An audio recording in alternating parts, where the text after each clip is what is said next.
Good day everyone, a very warm welcome to you. My name is Nick and it's the Friday chat video, this time actually happening on a Friday. We're inside again. Now we might be inside for a few weeks. The only reason because of that is not because of the weather this time, although it's a little bit cold, but we still journey out there with warm clothes on. It's just that you probably know already from other videos, I'm extremely busy with work. It's supposed to be part-time, but over Christmas the hours sort of like extending because we're understaffed at the moment in the good old supermarket. Now I quite like that work, funnily enough. I never thought I would when I was in banking, but it's a lot of stress. With the overtime's there, I've got to take it because, well, life's random and I've got bills to pay. Big thank you to the members, which I'll come in later, which is helping this thing grow. In an ideal world, don't know if it'll ever happen, but we certainly aim for it. I'd like to do this full time. But it's steadily growing, and thank you for supporting me throughout the year. So let's do a bit of Friday chatting. Now, first of all, I will come to the videos we've looked at, or the games throughout the week. See if you've missed any of those. It gives you the opportunity to zip back and have a look at them and show them some love, because a lot goes up and you might have missed it. If you want to be alerted to when new videos go up, quite often I will put them up on Twitter as well. If you want to follow me there, Jenkins7 Nick, or just by subscribing and clicking the bell notification button. If everything works, you will get an email when new videos go up. Check your spam box in case they go in there. So this time round we looked at, well, 6 games, as we always tend to do. The first one was the Custard Kid, a rather interesting maze style game. I think it takes the influence from games like Attic Attack and Wizard's Lair as well. Essentially it's one of those games where you go round a maze, in this case a custard factory, collecting keys to go through coloured doors, in order, well in this case, to find 12 recipes and then to escape the custard factory. There'll be custard monsters to chase you. You control a rather rotund character. Overall I prefer Attic Attack, but if I'd had this game back in the day it would have had a bit of love. That's the Custard Kid. The other Spectrum game we played on that Saturday was The Last Vampire. I've been told it plays very similar to a game called Firelord, by which I'm yet to have a look at, but I've got that in the notes to then go into it. The game's got very nice graphics. It's got a curious night and day phase, which is pretty good, the night being all in cyan. You must hunt down Dracula, buy the right equipment from the shop to actually kill him, because he's up to no good. At night he'll come around trying to kill you in bat form, every so often turning back into the evil Dracula. And on the day phase you must collect enough money, find out where his coffin is, where he's sleeping all day, in order to take care of him. So it's an interesting game. It's got a nice pirate ship in that one as well. And the other ZX Spectrum game we played was a really cool homebrew, and I recommend tracking this one down. It's a play on words of Back to the Future. This one's called Forward to the Past. Really nice graphics, really nice display. You must rescue Dave and Nate, who are trapped in the past from certain doom, by collecting a certain number of crystals, presumably to power their craft, to rescue them back again. Now, what I like about this game is it captures the fun of the original ZX Spectrum games. A lot of the homebrews come out at the moment are really clever, but you can't imagine them being released back in the day because they're using like compilers and they're really advanced, which is nice to see. Always like playing those ones. But this one, Forward to the Past, you can imagine it released in the era, and if it had been released in the era, it would have been a huge success. Good level design, good level of humour. I like the enemies in it as well, so they've done a really good job. One of the better, more traditional homebrews there, so well worth checking that one out. Good. One of my favourites of the week, actually, that game. On the Commodore Amiga, we looked at a rather lacklustre game, unfortunately. We had another look at a 10-pin bowling game. This one's poor. It's called Strikes and Spares. Someone mentioned in the comments it's bowling if it was designed by an accountant or a bookkeeper, and I can see that. It's rather dull. If I'd had it on a cover disc I might have let it get away with it, but you know, not much is going on. You must be really into bowling or spreadsheets to like that one. We had a look at the Commodore 64 as well, a game I really like on the ZX Spectrum. Commodore 64 is pretty good as well, a better use of colour, which I sort of like expected. It's a western called Kane. It's 4 sort of like mini games, And just like the Spectrum version, if you're not very good at it, it does give you the option to jump at any of the other levels. So you've got one is shooting ducks or pigeons out of the air. The second one is like on horseback, going into town, jumping over various obstacles. The third one is a shootout in various towns, so people will pop up and you've got to get the crosshairs and shoot them and not get shot yourself. And the last one, you're chasing a train, again on horseback, jumping over various bits. A really clever game, a nice animation. I'm not particularly good at it, but I enjoyed the game nonetheless, which means it does carry a bit of flavour. It's got a bit of flash, a bit of skill to it. And the last game we looked at was on the Mega Drive, or Genesis, depending on where you are in the world. This one was Jurassic Park. You control Dr. Alan Grant, although there is another game within it where you can control the Velociraptor with a slightly different mission. But we control Alan Grant in this like a platformer game. Reminds me a little bit of a flashback with some of the backgrounds on the Commodore Amiga. But essentially, Dr. Alan Grant is not a paleontologist in this one, although I think he's supposed to be. He's more like an Indiana Jones character, throwing bombs and saving the day. He must go through a number of levels to get to the visitor centre, to get on a helicopter to escape this godforsaken dinosaur island. It's pretty good, but what lets it down a little bit is the lack of save points. Quite often you might go through quite a bit of the game and then get taken right back to almost the beginning, if not the beginning again, to start all over again. It starts all over again. Yes. Anyway, so those are the games. Members will see a members video every Sunday showing you the ones that are going up the following week. So thank you to the members. Thank you, thank you, thank you, thank you. Now, I've got a bit of news for you. Not channel news, it's about stuff that's going on. I always like to keep a keen eye on space. Not all of it, it's too big for one eye. But if you didn't know, the Chinese previously sent up rovers to explore the far side of the moon, which is a place we don't know too much about. They got a rover written down there called the U-22, or it's been named the Jade Rabbit. It's going around doing experiments, I think, surveying it. Now, the camera hasn't got a very big range on it, so it has to drive up to stuff really close before it knows exactly what it is. But the rover has caught on the horizon this square-ish sort of like block, which looks a little bit like a hut, and they've dubbed the hut. And of course now the internet's going sort of like crazy. Is it aliens? Is it that monolith out of the year 2001? What the hell is it? Now, at the moment, all we got is blurry pictures. Apparently it's going to take a couple of days at the rover's slow speed to actually drive up to it, but at the moment we don't know what this squarish thing is. Now, the popular belief by scientists is it might be a boulder. I don't know why it's square, but anyway, it might be just the resolution this far away, and it could be a boulder where a meteorite or asteroid has hit the far side of the moon, caused a lot of earth to and rocks have come unsteady, and they've fallen back down in this big sort of like lump. What I think it might be, because we've been sending a lot of rubbish up to space, lots of probes, well, since the 60s, late 60s, I think it might be the remnants of some sort of rocket cell, some spaceship, some junk, which has just happened to be caught in the orbit of the moon and then crashed down on the far side of the moon and come down there. I think it's a man-made thing. Could well be a boulder, but I think it might be a man-made thing, but we'll find out when the rover gets up to it. So we're all in a bit of tenterhooks at the moment. If you want to go really crazy, you could pretend that it's an alien outpost with an alien sitting in there waiting for people to get up to it so they can say, well done, you passed the test, welcome to the galactic community, let's party.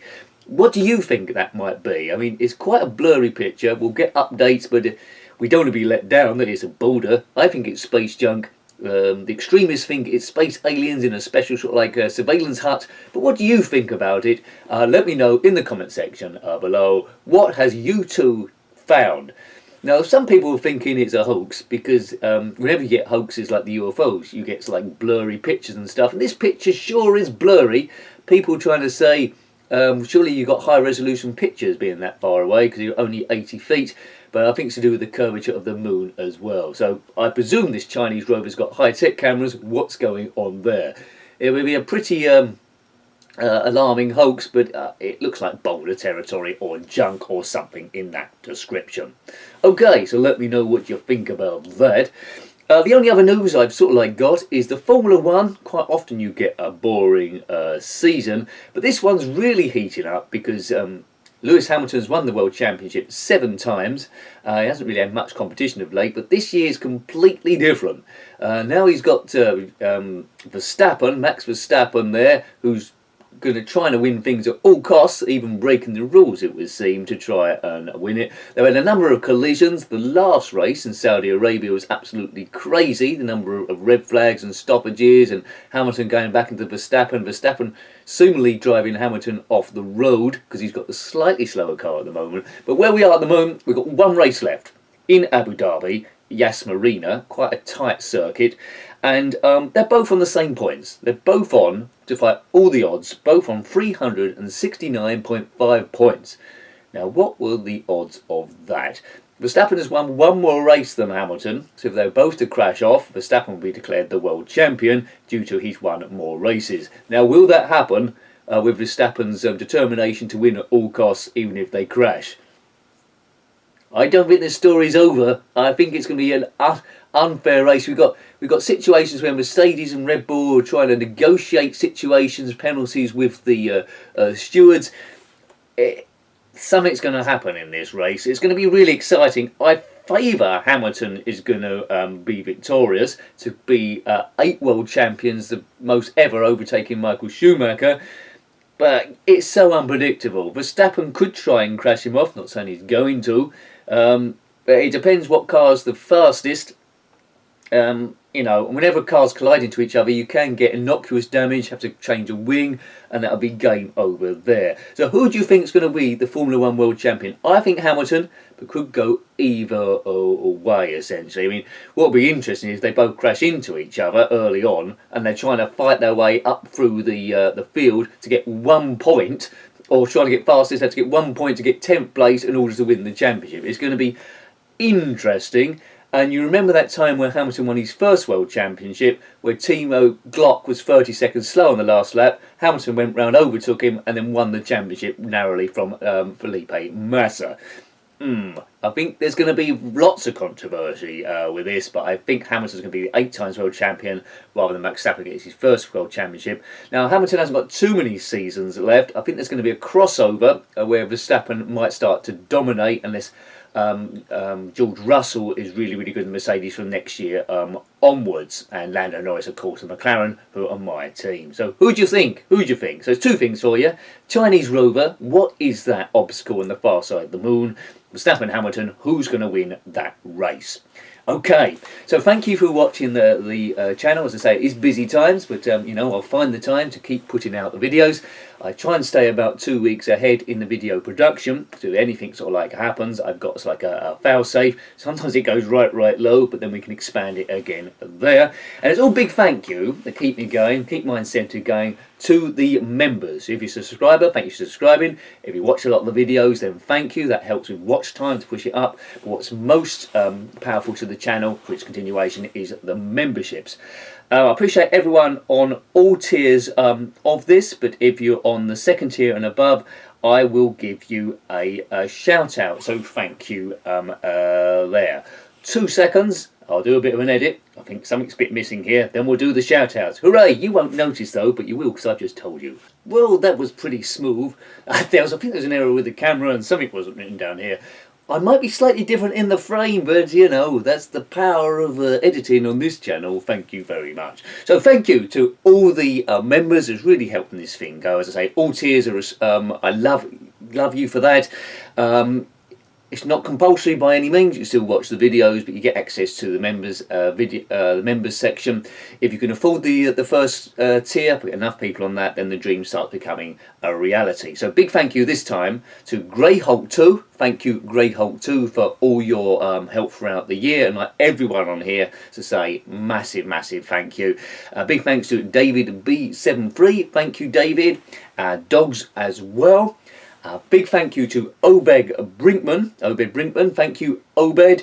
Now, please have a look at Obed's Instagram account. He takes lots of really cool photos, so check that one out. Go back every now and again because he does update it. That's instagram.com/obatphotography. Yes, instagram.com/obatphotography. take a look at that, show the photos some love. If you're in the Instagram world, give Obed a follow as well and see what he's up to. There we go. So well done, Obed. Keep up the wonderful, wonderful work there, sir.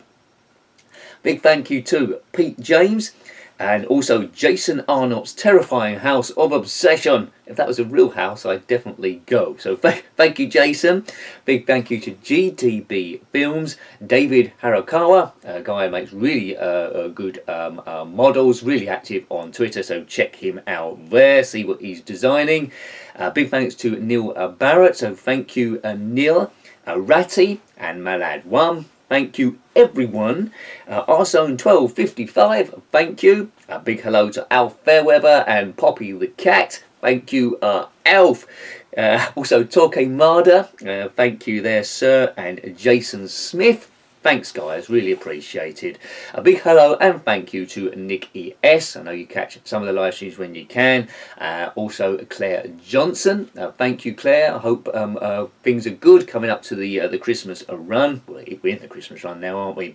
What Ho Snookers, who runs a YouTube and a Twitch account. Good on the cosplay type stuff as well. Really puts a lot of effort in. So thank you What Ho Snookers. Thank you What Ho. John Roby and Jeffrey Searby, thank you guys. Big thank you to Steve Norman. Steve Norman's a very busy chap. You know what I'm going to say already, don't you? Well, check out Steve Norman's blog called RETROARCADIA.BLOG, which is updated very often there. I made a brief note of what he's been doing, but there might be a few things I've missed. This time, he's looking at Roadrunner on the original NES, the Nintendo there. It's like a cartoon game. Also come out on the ZX Spectrum, which I think, and a few other systems, and I think he's done a screenshot of that. It's a game I haven't covered yet on the ZX Spectrum, but it's only a matter of time. And also as well, what's quite clever actually, what Steve also does, he does a blog of video, well, games he's been playing that week as well, which include Elite Super Trucks on the Spectrum, which is a rather cool truck racing game. It leans a bit, takes a while to get used to the controls a little. On the arcade version of 1943, an epic and a classic vertical shooter. It looks at Clockwork Aquario as well, and of course Roadrunner. Really a lot of content building up there, really professional site. So have a look at RETROARCADIA.blog. And well done Steve Norman for putting that up and keeping going on it and sticking to it, because I think that's the secret for success really, for any project that takes a lot of work, especially online. Sticking to one thing or two things a maximum, putting all your power into that, and not getting sidetracked and running too many things so you can't direct traffic to all of them, because it gets a little bit tricky. So well done to Steve Norman. Big thank you as well to Lemmy Barnett. Thank you, Lemmy, for all your help. Always, Steve Q. Your assistance throughout the years has been absolutely sensational. So thank you, Steve. You made a huge difference. So thanks, man. Appreciated.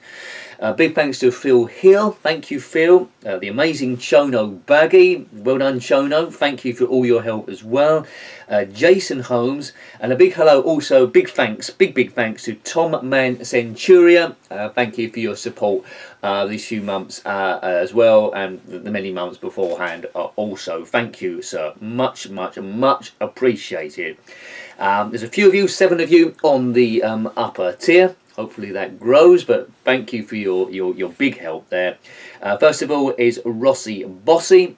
Check out Rossi's site, rossibossy.itch.io. There's a number of games on there. 2 I've covered, Nifty Lifty 2 and also Re-Enduro. We've done reviews on that, looked at it on live streams. He's working on a game called Re-Xevious. Super Pixel 3D Grand Prix is the main one on there. You can download that and have a look at the alpha at the moment. It still needs a bit of work, I understand. Yet to play because I'm so busy, but I need to find time to do that as well. So have a look at that, rossbossy.itch.io. A very talented coder and gamer, and a very friendly, super duper chap. So have a look at that. There's also, if you want to get into the Christmas mood, there's also on that game which we possibly going to be reviewing quite soon, maybe in the following week of the run up to Christmas, called called, I think it's called Santa's Christmas Scramble, or Father Christmas Scramble, something like that. We'll have a quick look at that. It's a game that he put together in just a day, I believe. So you know, it's a little bit of fun, a Christmas cracker sort of game. So check out rossbossy.itch.io. Where are we now? Yeah, Colin Hode, massive thanks to you, Colin. You're a wonderful chap. Thank you, thank you, thank you. Also to Martin R, thank you for your support on the live streams, Martin. As I say, making huge difference here. Thank you, and a hello to Richard Mitten, and also to Tom. Thank you, guys. My friend Graham Bebke, hope all is well with you and the run-in to Christmas. And also a big thank you to Jules Monkton as well. A slightly different link for Jules this time round. She's taken the leaf out of Obed's book, the Instagram sort of stuff. Jules also has an Instagram account called instagram.com/jmonksy. So instagram.com/jmonksy, where she puts a lot of photos on there, obviously, and screen caps of games that she's looked at. Do have a look at that. There's big caps of games like the Game Boy Advance, Game Boy Color, which is a system I don't tend to look at. I haven't looked at GBA for a while as well, it's just the nature of doing those videos. Retro toys, and also a number of Christmas models on there as well. So it's instagram.com/jmonksy if you want to have a look at those and maybe get inspiration for Christmas or inspiration for your own photos, really, because they're very professional done. J Monksy and Obed, they certainly know what they're doing. So, you know, if you want a bit of influence, get some tips about your photos and have a look to see what else is out there as well. So, thank you everyone watching the channel and the Friday vid. As I say, we're inside this time just because of the time issue. Hopefully going to January releases it a bit more. The members build up, you never know, you never know. We'll see what 2022 brings. So, enjoy your weekend. On Saturday there'll be a couple of ZX Spectrum videos, the members will know what they are, and on Sunday there'll be another couple of retro videos as well. There'll probably be some videos going up Christmas Day and Boxing Day as well that I've pre-prepared, so we can look forward to those. So enjoy the rest of your Friday, have a fantastic weekend. We're here to try and beat stress, as you always know. Hope to see you in the next live stream. Don't know what day that's going to be, but I'll get that prepped on Twitter as well at some point to let you know. So till next time, take great care of yourself, and a very, very fond goodbye. Goodbye. Goodbye, E. And Jenkin.